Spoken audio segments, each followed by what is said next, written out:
Hello friends, स्वागत है आपका गुरुकुल वारियल क्लासेस में। आज हम लोग आप लोगों के सामने क्लास सेवेंथ का जो इतिहास की बुक है उसका जो सेकंड चैप्टर है, नए राजा और उनका राज्य, उसका जो एक्सप्लेनेशन है वो बताएंगे।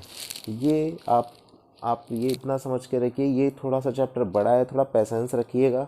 एक पार्ट में नहीं तो ये दो पार्ट में या फिर इसमें तीन पार्ट में भी हो सकता है आपका ये कंप्लीट हो जाएगा। तो चलिए ज़्यादा बातें ना करते हुए स्टार्ट करते हैं। तो जिन लोगों ने हमारे चैनल को तो सब्सक्राइब नहीं किया है तो सब्सक्राइब कर लीजिएगा और कर ही लीजिएगा। ठीक है, और रिस्पांस करिएगा कि आप लोगों को कैसा लगा। अगर वीडियो पसंद आई या फिर कोई भी आपका सजेशन है तो आप कमेंट बॉक्स में उसे लीव कर सकते हैं, मैं उसको देख के अपने में सुधार करूँगा। तो स्टार्ट करते हैं। 7वीं शताब्दी के बाद कई राजाओं का उदय हुआ। यहाँ पे 7वीं शताब्दी और 12वीं शताब्दी के बीच की बात हो रही है। तो 7वीं शताब्दी और 12वीं शताब्दी के बीच में जितने भी राजवंशों का उदय हुआ, यहाँ पे उनके बारे में बात होगी। तो यहाँ पे कई राजवंशों का उदय हुआ, जैसे कि चोल राजवंशों का, इंद्रप्रस्थ राजवंशों का, चालुक्य राजवंशों का। ठीक है, इस तरीके से बहुत सारे राजवंशों का उदय हुआ। ठीक है, तो नए राजवंशों का उदय यहीं से देखते हैं। 7वीं सदी के आते आते उपमहाद्वीप के विभिन्न भागों में बड़े भूस्वामी और योद्धा सरदार अस्तित्व में आ चुके थे। 7वीं सदी के आते आते बहुत बड़े बड़े जो भूस्वामी थे, वो लोग क्या करते थे, वो लोग राजाओं के थोड़ा सा प्रिय लोग थे। राजा सोचता था कि इन लोगों से जनता का मिलना जुलना है और प्रजा का मिलना जुलना है, इन लोगों के पास समर्थन है लोगों का, तो जब हमें ज़रूरत पड़ेगी तो हम इन्हीं से कहेंगे कि हमें आप सपोर्ट करिए जब भी कभी ज़रूरत पड़ेगी। तो यहाँ पे जो बड़े भूस्वामी और योद्धा सरदार अस्तित्व में आ चुके थे, राजा लोग प्रायः इन्हें अपने मातहत या सामंत के रूप में मान्यता देते थे। उनसे उम्मीद की जाती थी कि वे राजा या स्वामी के लिए उपहार लाएं, उनके दरबार में हाजिरी लगाएं और उन्हें सैन्य सहायता प्रदान करें। अधिक सत्ता और संपदा हासिल करने पर सामंत अपने आप को महासामंत, महामंडलेश्वर इत्यादि घोषित कर देते थे। कभी कभी वे अपने स्वामी की अधिपत्य से स्वतंत्र हो जाने का दावा भी करते थे। और इस तरह का एक उदाहरण दक्कन में राष्ट्रकूटों का था। शुरुआत में वे कर्नाटक के चालुक्य राजाओं के अधीनस्थ थे। 8वीं सदी के मध्य में एक राष्ट्रकूट प्रधान दंती दुर्ग ने अपने चालुक्य स्वामी का अधीनता से इनकार कर दिया, उसे हराया और हिरण्यगर्भ, शाब्दिक अर्थ इसका है हिरण्यगर्भ का सोने का गर्भ नामक एक अनुष्ठान किया। जब यह अनुष्ठान ब्राह्मणों की सहायता से संपन्न किया जाता था तो यह माना जाता था कि इससे याजक या फिर इससे जन्मा क्षत्रिय न होते हुए भी क्षत्रिय के रूप में दोबारा क्षत्रियत्व प्राप्त कर लेगा। कुछ अन्य उदाहरणों में उद्यमी परिवारों के पुरुषों ने अपनी राजशाही कायम करने के लिए सैन्य कौशल का इस्तेमाल किया। मिसाल के तौर पर कदम्ब, मयूर शर्मन और गुर्जर प्रतिहार हरिश्चंद्र ब्राह्मण थे, जिन्होंने अपने परंपरागत पेशे को छोड़कर शस्त्र को अपना लिया और क्रमशः कर्नाटक और राजस्थान में अपने राज्य को सफलतापूर्वक स्थापित किया।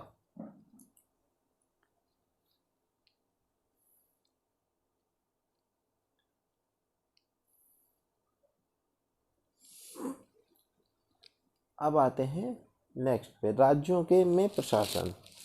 इन नए राज्यों में से कईयों ने महाराजाधिराज, राजाओं के राजा, त्रिभुवन चक्रवर्तन, 3 भुवनों का स्वामी और इसी तरीके के अन्य भारी भरकम उपाधियां धारण की। लेकिन इस तरह के दावों के बावजूद वे अपने सामंतों और साथ ही साथ किसान, व्यापारी और ब्राह्मणों के संगठनों के साथ अपनी सत्ता को साझेदारी करते थे।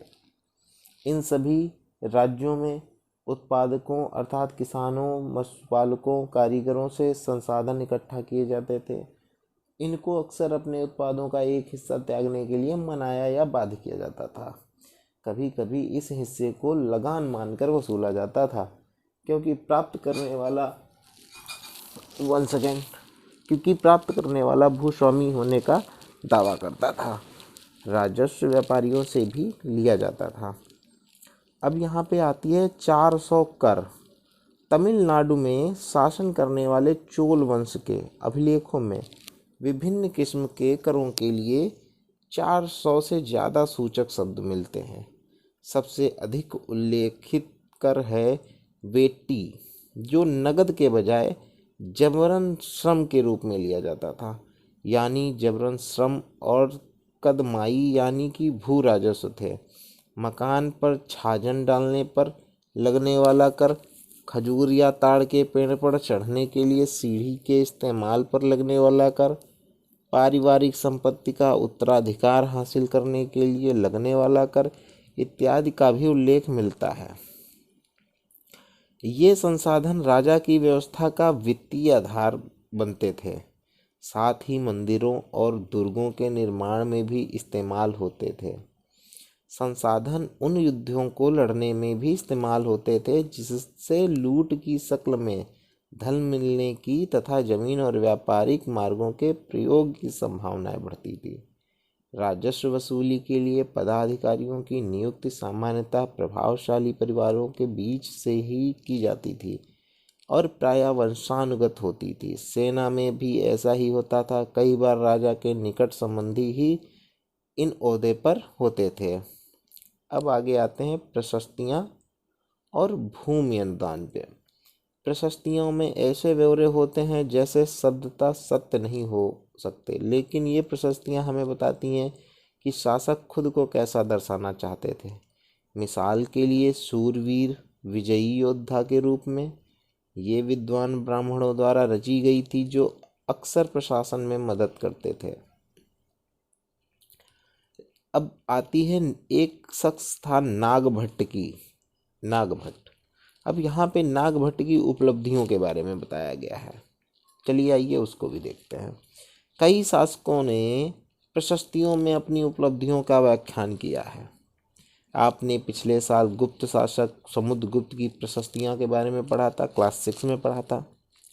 संस्कृत में लिखी गई ग्वालियर, जिसको मध्य प्रदेश आज के नाम जानते हैं, में पाई गई एक प्रशस्ति में प्रतिहार नरेश नागभट्ट के कामों का वर्णन इस प्रकार किया गया। आंध्र सैंधव मतलब सिंध, विभद्र महाराष्ट्र का एक हिस्सा, और कलिंग मतलब उड़ीसा का एक हिस्सा के राजा उनके आगे तभी धराशायी हो गए जब वे राजकुमार थे। उन्होंने कन्नौज के शासक चक्रयुद्ध को विजित किया। नागभट्ट ने उन्होंने वंग मतलब बंगाल का हिस्सा, अनर्त मतलब गुजरात का हिस्सा, मालवा मतलब मध्य प्रदेश का हिस्सा, किरात मतलब वनवासी, तुरुस्क मतलब तुर्की, वत्स मत्स्य दोनों उत्तर भारत के राजाओं को भी पराजित किया। राजा लोग प्रायः ब्राह्मणों को भूमि अनुदान से पुरस्कृत करते थे। ये ताम्र पत्रों पर अभिलिखित होते थे जो भूमि पाने वाले को दिए जाते थे। भूमि के साथ साथ क्या दिया जाता था, आइए इस पे भी बात कर लेते हैं। यह चोलों के द्वारा दिए गए एक भूमि अनुदान का तमिल भाग का एक अंश है, जिसमें यह लिखा गया है कि हमने मिट्टी की मेड़ें बनाकर साथ ही कांटेदार झाड़ियां लगाकर भूमि की सीमाओं को चिन्हित कर दिया है। इसी भूमि पे ये चीज़ें हैं: फसलदार वृक्ष, पानी, भूमि, बगीचे और फलोद्यान, पेड़, कुएं, खाली जगह, चरागाह, एक गांव, बीवी, चबूतरे, खाइयाँ, नदियाँ, दलदली जमीन, हौज, अन्नागार, मछलियों के तालाब, मधुमक्खी के छत्ते, गहरी झीलें। जिसे यह भूमि मिलती है वह इससे कर वसूली कर सकता है। वह न्यायाधिकारियों द्वारा जुर्माने के तौर पर लगाए गए कर वसूल कर सकता है। पान के पत्तों पर लगाने वाला कर, बुने हुए कपड़ों पर लगाने वाला कर, साथ ही साथ वाहनों पर कर लगने वाला कर वसूल सकता है। वह पकी ईंटों के बने ऊपरी माले पर सब बड़े कमरों बनवा सकता है। बड़े और छोटे कुएं खुदवा सकता है। पेड़ और कांटेदार झाड़ियाँ लगवा सकता है। जरूरी हो तो सिंचाई के लिए नहर बनवा सकता है। उसे यह सुनिश्चित करना चाहिए कि पानी बर्बाद ना हो और तटबंधों का